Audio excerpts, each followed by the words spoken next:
Avant de commencer, abonnez-vous à Atlas Stratégique pour comprendre les grandes stratégies mondiales.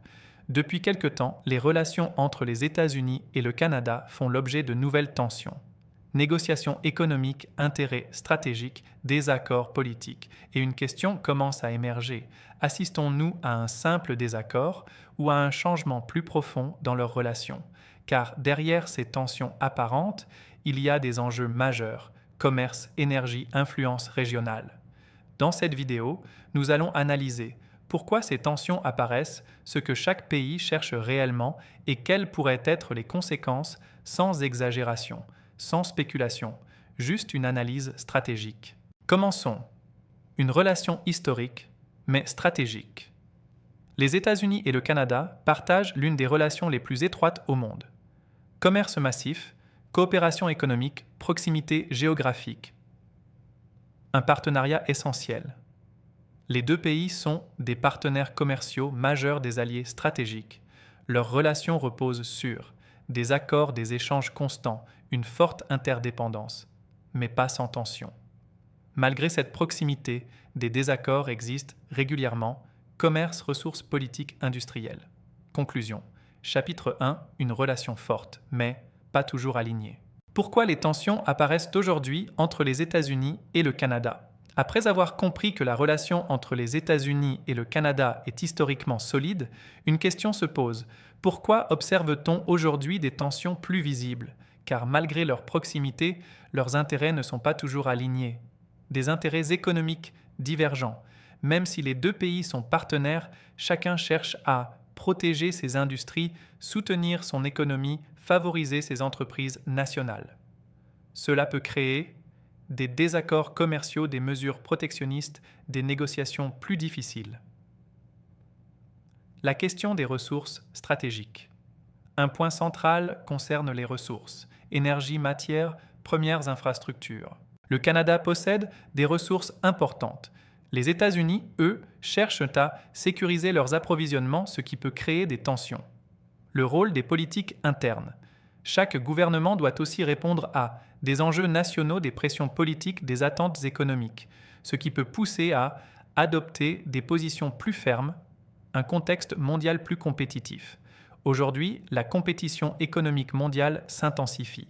Chaîne d'approvisionnement, industrie stratégique, transition énergétique. Dans ce contexte, chaque pays veut renforcer sa position, des négociations plus complexes. Les discussions entre pays développés sont rarement simples. Intérêts différents, priorités nationales, enjeux à long terme. Cela peut donner l'impression de blocage ou de tension. Une perception parfois amplifiée.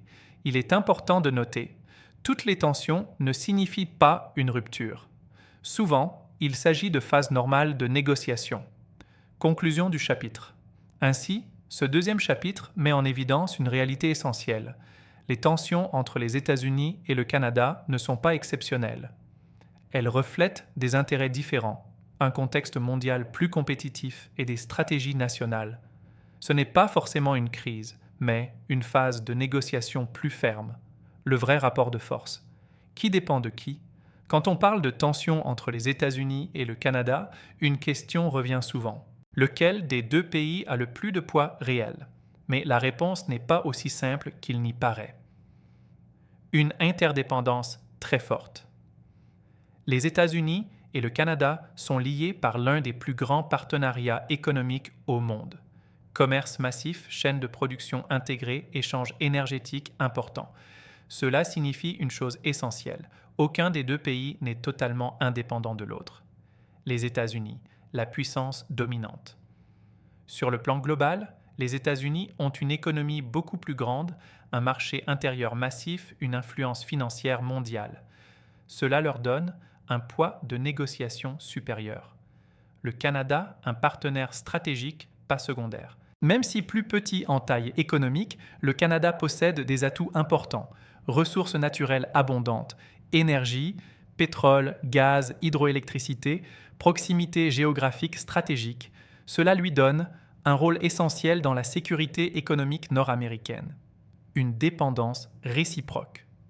Contrairement à une idée simplifiée, les deux pays dépendent l'un de l'autre. Les États-Unis dépendent du Canada pour l'énergie, certaines matières premières des chaînes industrielles intégrées, le Canada dépend des États-Unis pour ses exportations, son commerce extérieur, l'accès au plus grand marché mondial, le vrai levier, la capacité de négociation. Dans ce type de relation, le rapport de force ne dépend pas seulement de la taille. Il dépend aussi de la capacité à négocier. Et dans ce domaine, les États-Unis ont généralement l'avantage. Mais le Canada peut utiliser ses ressources comme levier stratégique. Pas de gagnant unique. Il est important de comprendre, ce n'est pas un rapport de force militaire ou conflictuel, mais un équilibre économique complexe. Conclusion du chapitre. Ainsi, ce troisième chapitre montre une réalité clé. Les États-Unis ont un avantage structurel, mais le Canada reste un acteur stratégique indispensable. Ce n'est donc pas une domination totale, mais une interdépendance avec déséquilibre de puissance, vers une crise ou une simple réorganisation stratégique. Après avoir analysé les tensions et le rapport de force réel entre les États-Unis et le Canada, une question finale se pose. Est-ce le signe d'une crise ou d'un simple ajustement stratégique? Les relations internationales évoluent constamment. Entre deux grandes économies comme les États-Unis et le Canada, les désaccords ne sont pas exceptionnels. Ils font partie du fonctionnement normal. Les relations économiques et politiques se renégocient en permanence selon les intérêts du moment. Une pression liée au contexte mondial. Ces tensions ne peuvent pas être isolées du contexte global. Inflation mondiale, concurrence économique accrue, transition énergétique, chaîne d'approvisionnement fragilisée. Dans ce cadre, chaque pays cherche à sécuriser ses intérêts. Une stratégie plus qu'un conflit. Ce que l'on observe ressemble moins à un affrontement qu'à une redéfinition des priorités.